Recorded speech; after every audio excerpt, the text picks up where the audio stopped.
අර වැඩිදින වාසී ඇත්තම ලොකු අයියා කෙනෙක් කෙනා ලොකු පිනක් කරලා තියෙනවා.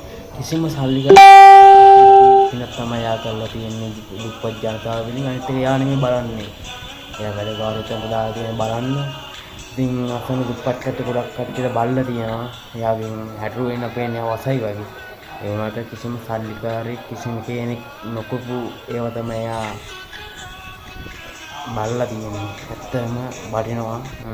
කට්ටිය ගොඩක් මම එයාගේ ලියාපදිංචි නැති එකයි මම දොස් පවරනවා. ඉතින් ඔඩඩි වැඩි කරපු කට්ටිය ගොඩක් ඉන්නවා මේ රටේ.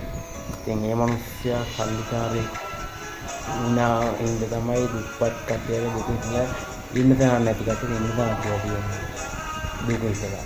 ඉතින් සල්ලි වලට කොහොමහරියා ඉන්න තැනක් ලබා දෙන්න මානසික ලෙඩක් තියෙනවා.